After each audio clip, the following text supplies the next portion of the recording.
Welcome back to Gumbo Living, y'all. It's snack time.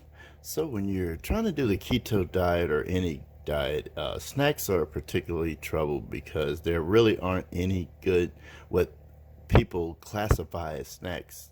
All of them are terrible for you. Even fruit, because it is so high in sugar. Although it's a better sugar than, high fructose corn syrup, it's still a bunch of sugar. So unless you're gonna just eat carrot sticks, which I don't think is that sustainable as a snack, what I've come up with are nuts and different ways to eat nuts. And I like this way a lot. We actually been making this a long time. It's a Louisiana thing. I'm sure that they do it all over the country too, but I know in Louisiana we have lots of pecan trees. The mall in Monroe, Louisiana, is called Pecan Land Mall because they cut a bunch of those trees down in order to build a stupid thing that nobody wants to go to anymore. But anyways, let's make us a high protein, high fat snack. It's gonna have some carbs because hell, it's a snack, but I guarantee you're gonna get your crunch, you're gonna get your chewing in, you're gonna have a little sweet and a little salty, and you're gonna love it. So what we're gonna need is a little bit of water that we have in our bowl. It's about a tablespoon of water. We're gonna get an egg white. You're gonna get a little bit of brown sugar, a little white sugar, a little bit of cinnamon, a little cayenne pepper. We're gonna mix that all together, and we're gonna put it in a little shaker bottle that we have here. If you don't have a shaker that you can take the top off and shake different things, it's a great little buy when you're noodling around on Amazon or whatever. Get yourself one of them. My refrigerator's telling me I'm dumb, and then I left it open. Oops. All right. So let's separate this egg. There are all kind of egg separators. I don't know where mine is. I'm sure I have one. Let's see if I can find it right fast.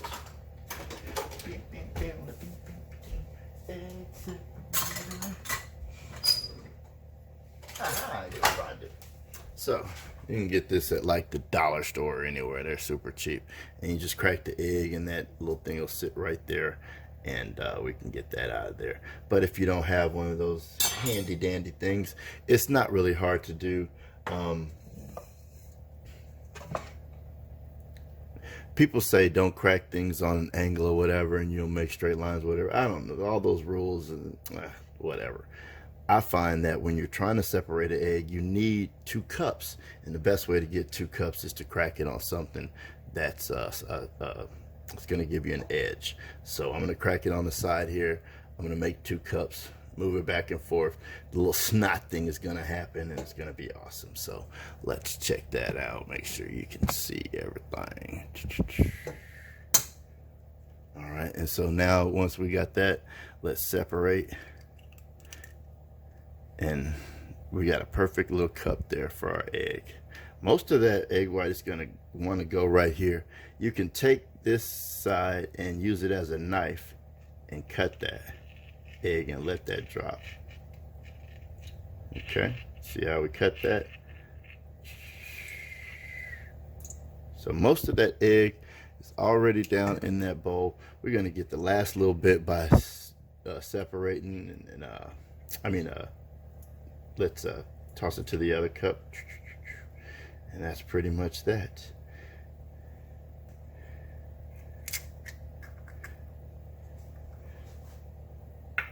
Okie dokie.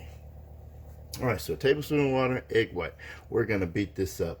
And I saw online where you guys having trouble figuring out workouts to do. I guess paying $58 a month for people to yell at you while you sit on a bicycle isn't good enough. So you could beat up some egg whites and then make you a snack. And oh, also I forgot to tell you, we're turning our oven on the lowest it can go. Mine is 170, but if yours only goes like to 220 or whatever, that's fine. You're just gonna go as low as you can go. If it goes high, if it's higher than 170, that just means you're gonna have to watch it a little bit closer, but not very close at all, because you're dehydrating these nuts, and it takes usually hours in the 170, so it's still going to take a long time in the 220 for those ovens that only go that low. So I just sprinkled a little bit of sugar in these egg whites. That's just to give the egg whites something to beat up against besides this whisk here, my handy dandy whisk. All right, so that's another reason why I love my KitchenAid, the best bowl in the business, because it has this nice handle on it. So now I can show you what's going on in this bowl. Let's get the light and put it over here a little bit more so everybody can see. So when you first start beating up an egg white, you just want to start getting it going. And I'm going to beat these egg whites all the way up so you can see how we get those egg whites up without a fancy thing. You know, people have been making meringue and stuff before you had blenders and such. So now that we got it going, we got to give some motion. Oh my goodness. So I guarantee you, if you get this video and you start beating with me and you tell me this isn't a workout, I'm going to call you a liar, because I know it is. See how we're getting that froth going there?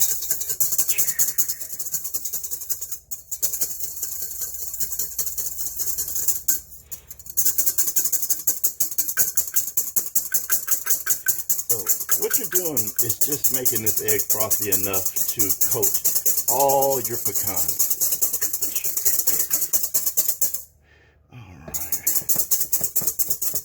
You're going to want to go till you get what they call soft peaks.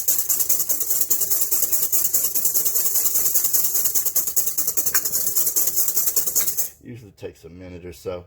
And soft peaks means it'll do this. Make a little peak. But the peak is soft. I don't know. But that's what you're looking for. So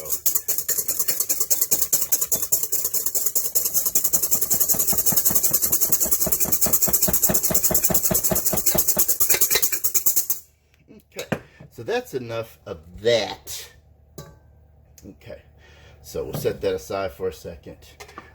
In our little bowl here, we're just gonna get us a spoon. This isn't a precise thing. I don't know the measurements. So we've been making this a long time. We just kind of make, because this is gonna be put in our little shaker, and we're gonna sprinkle this over the top after we spread our pecans out.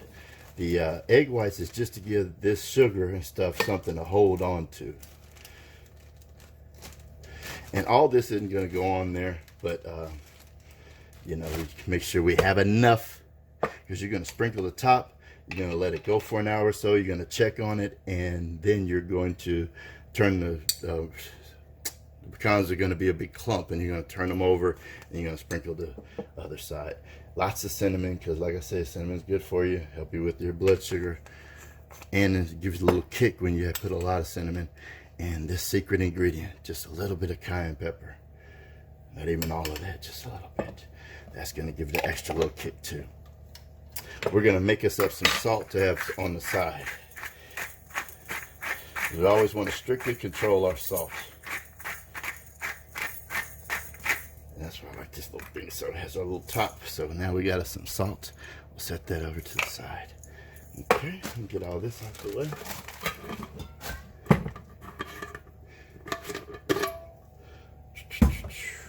Now let's give that a quick mix.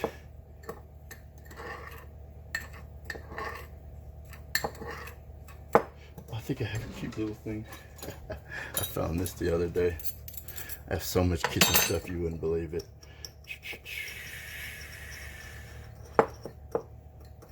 So we're trying to get that sugar to break up, that brown sugar to get coated by the white sugar and all break up, and everybody live harmonious lives. Might actually need this spoon. Broken up.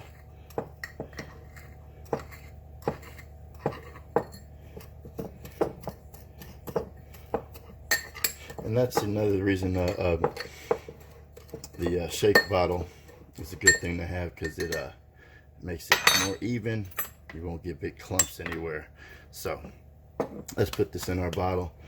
Make yourself a funnel with your hand.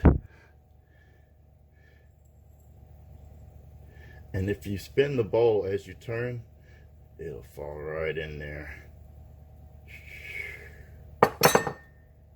See that? Didn't hardly waste a thing.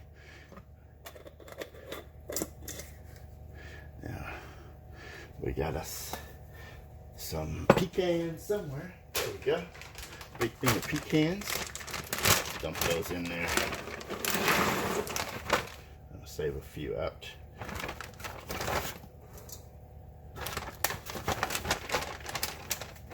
Because who knows, you might want to top a salad or something.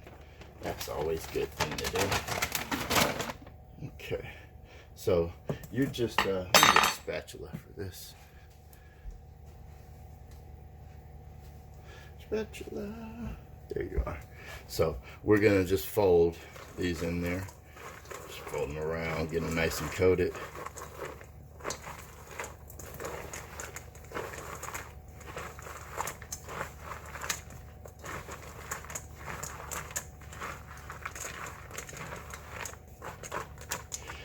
So we got a nice thing with nuts. They're almost all fat, and it's good fat. We're gonna add the egg white, that's protein. And we're gonna add some sugar for our carbs, but it's not that much because we're gonna control how much we're gonna put, and it's more of the salty kick that we're gonna get from it. So that's nice and coated, looks like to me. So let me transfer you guys over here, and I'll show you what we do over here.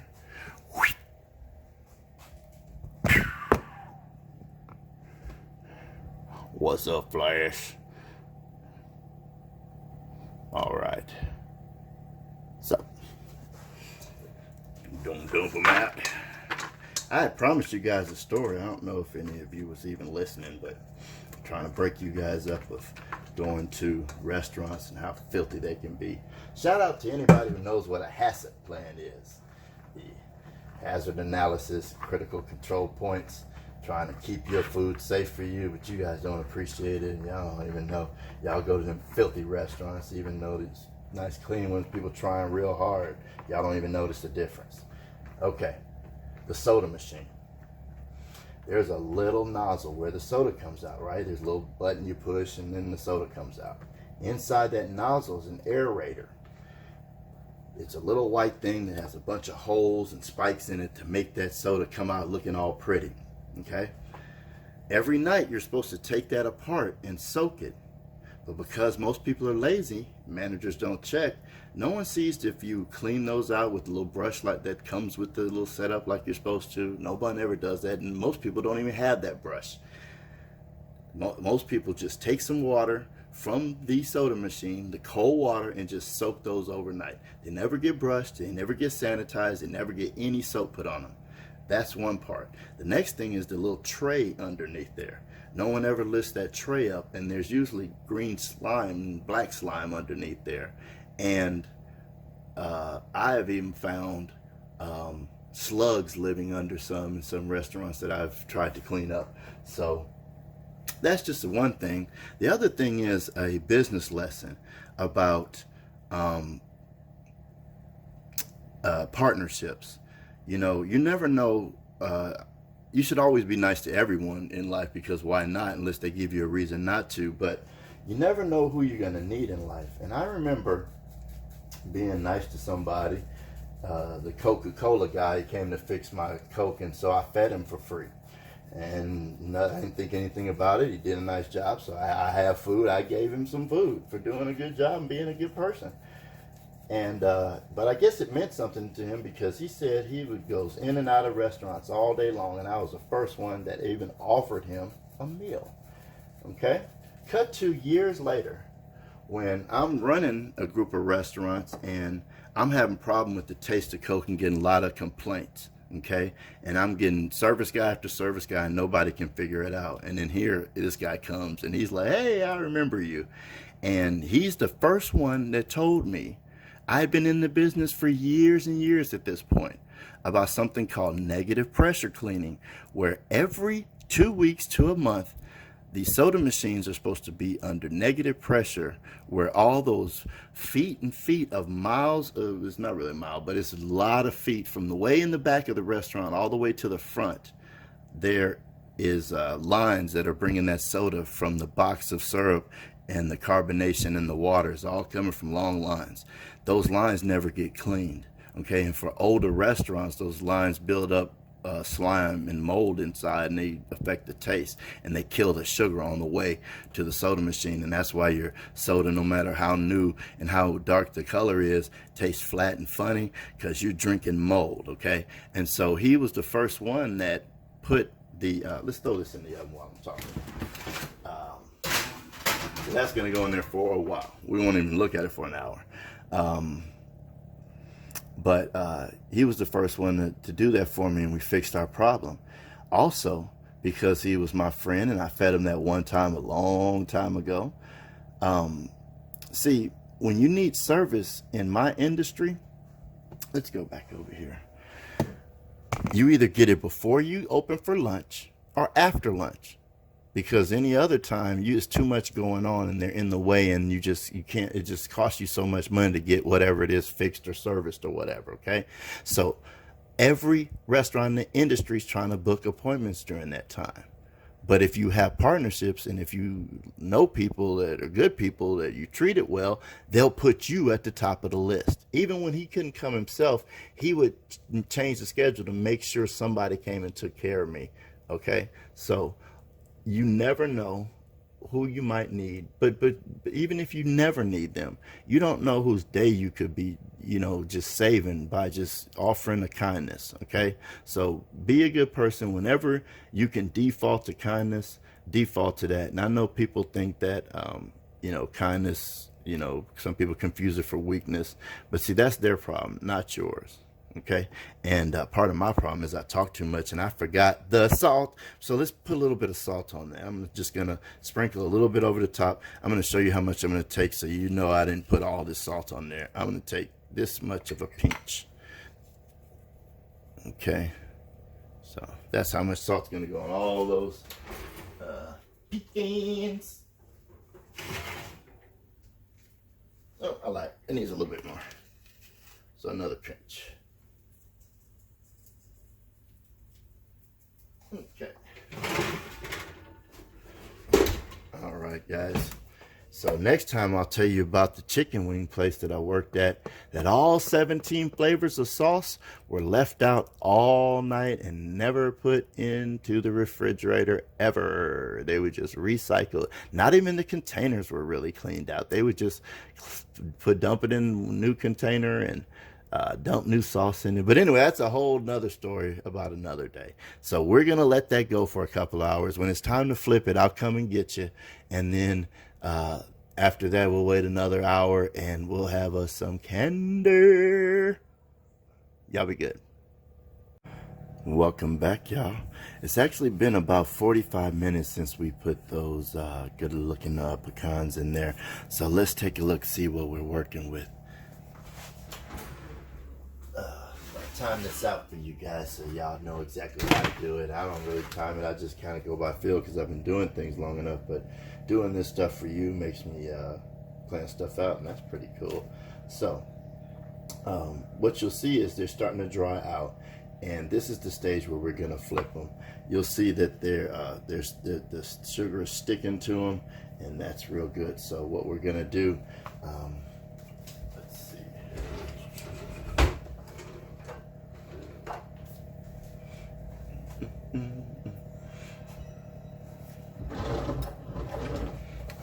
There it is. All right, so I'm going to grab my giant spatula because I have one, and I'm going to turn these over. You don't want to break them up quite yet.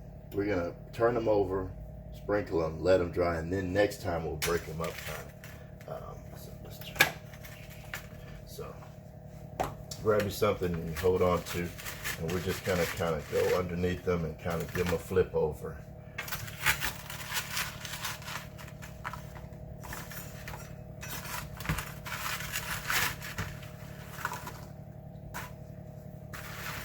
Okay, you see they're still kind of stuck together. Not all of them will flip, that's fine. Let me give them a shake here.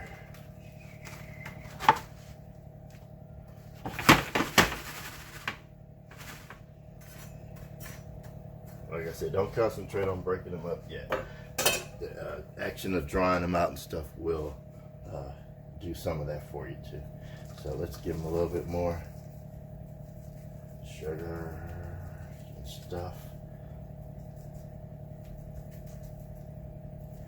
All right, and you'll see what we start with, we still got a little bit left. And a lot of that sugar you'll see, let's see, I don't know if you can see right there. Let's go in there.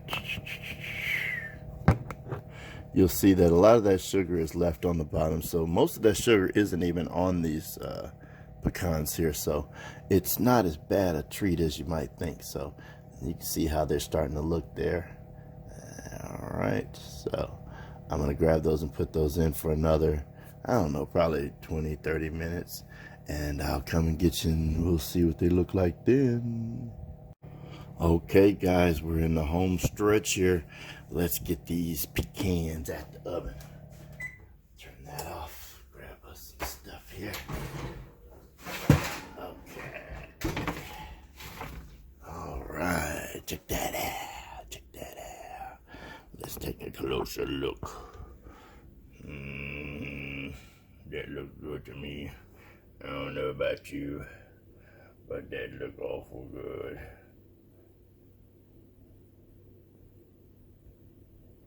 So I don't know if you can see how we got some nice little flavor on there. The egg white has absorbed all the goodness. Okay, so we're just gonna kind of break these up, shuffle them all together. So let's not touch the hot things. Even though it's not super hot, it's still, you want to be old, aren't you? See how it's all broken itself up for you.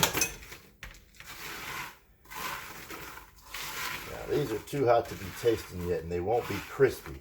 So resist the urge to be putting them all in your mouth right now. Get back in there.